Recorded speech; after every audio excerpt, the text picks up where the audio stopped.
ဒီတစ်ခါကျွန်တော်စီမှာရနိုင်တဲ့သိန်း2000အထက်ကား5စီးကိုပြပေးမှာဖြစ်ပါတယ်သိန်း2000အထက်က3စီးပါမယ်သိန်း3000အထက်ကကား2စီးပါကားတွေအကုန်လုံး share အမိုက်စားတွေဖြစ်ရမယ်ဘာကားတွေဖြစ်မလဲလိုက်ကြည့်ပေးပါဦးပထမဆုံးအနေနဲ့သိန်း2330တန်ကားလေးတစ်စီးကိုပြပေးမှာဖြစ်ပါတယ်ဒီကားလေးကတော့ Hyundai Creta 2020 model ပါ2020 model ဖြစ်သွားရင်ဘာတွေဖြစ်သွားလဲဆိုတော့ထိုင်ကုန်မော်တာပါသွားမယ်ပြီးရင်ကျွန်တော် post strap ဖြစ်သွားမယ်လေသာသီးဖြစ်သွားမယ် aircon digital ပြောင်းသွားပါမယ်ပြီးရင်ဒီကားလေးက 1.6 CRDI diesel engine ကိုအသုံးပြုထားတဲ့အတွက်စီစားအရင်တက်တာတယ် compact SUV ဖြစ်တဲ့ compact SUV ပေါ့နော်ပြီးရင်ဒီကားလေးကခုံ2တန်းဖြစ်မယ် Hyundai Creta လေးတွေကလက်ရှိ3000စွန်းမှာဆိုရင်ဒီတချို့ China brand ကိုမသုံးကျင်တဲ့လူတွေအတွက်ဆိုရင်ဒီကားလေးတွေအရန်တင်တော်ပါတယ်ဒုတိယမြောက်တစ်စီးကတော့3350တန် Jetour 890 Plus 2025 model ဖြစ်ပါတယ်ဒီကားလေးက engine power 2.0နဲ့လာပါတယ်ခုံ3တန်းမှာအတွင်းကန်းကြဲကြဲနဲ့ sound system ကောင်းကောင်းနဲ့လာတဲ့ကားလေးပါလက်ရှိ China brand မှာဆိုရင်ဒီ Jetour 890 Plus လေးလည်းတော်တော်စီးကောင်းပါတယ်3000စွန်းမှာဆိုရင်ဒီကားလေးကိုရောင်းချပေးမယ့်စီက3350ညှိနှိုင်းနဲ့ရောင်းချပေးမှာဖြစ်ပါတယ်တတိယမြောက် brand လေးကတော့3650ဝန်းကျင်ခေါ်ထားတဲ့ Toyota brand လေးဖြစ်ပါတယ်ဒီကားလေးကတော့ Toyota CHR 2018 model ပါ engine power ကတော့ 1.2 ပါစီစားတက်တာပါတယ်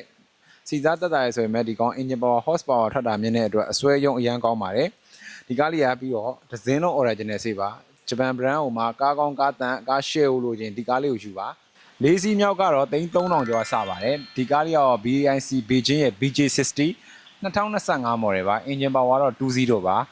off road ကားတစ်စီးလို့ပြောရင်မမားပါဘူးဒီ off road ကားဆိုရင်မဲ့သူ့မှာ function တွေအကုန်စုံပါတယ် function တွေစုံတဲ့ပြင်ဟို off road တစ်စီးမှာပါမယ် function တွေပါထပ်စုံပါသေးတယ်ဒီကားလေးကပြီးတော့ခုံ3တန်းမှာကီလိုကလည်းလက်ရှိ4000ပဲရှိပါသေးတယ်သူရဲ့4000ပဲရှိသေးတယ်သူရဲ့သတ်မှတ်တဲ့ warranty တွေ service တွေလည်းအကုန်လုံးကျန်ပါသေးတယ်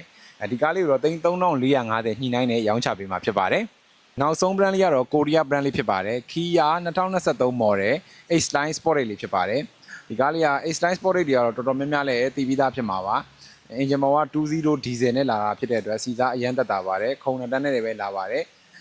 model က23 model ပါကီလိုကလက်ရှိကီလိုကတော့6000ဖြစ်ရှိပါပြီ6000ရှိပြီဆိုပေမဲ့သူရဲ့သတ်မှတ်တဲ့ warranty တွေပါတယ်အပြည့်ကျန်ပါသေးတယ်ကားလည်းဒဇင်းလုံး original ဆေးပါဒီကားလေးကို3400ညှိနှိုင်းနဲ့ရောင်းချပေးမှာဖြစ်ပါတယ်ဒီကား5စီးလုံးကို30ရာခိုင်နှုန်းအနည်းဆုံး down payment ပေးပြီးတော့ ARD ဘဏ်ရိုးမဘဏ်တို့နဲ့ချိတ်ဆက်ပြီးတော့9နှစ်ရေးကြတိဝယ်ယူရရှိနိုင်မှာဖြစ်ပါတယ်။လဲထက်လုပ်မယ်ဆိုရင်လည်းမိတ်ဆွေတို့မှာရှိတဲ့ကားရင်းနဲ့လာရောက်ပြီးတော့အလဲထက်လုပ်ယူလို့ရမှာဖြစ်ပါတယ်။အားလုံးကျေးဇူးတင်ပါတယ်ကျွန်တော် Great Friendship ကမြတ်သွေးပါ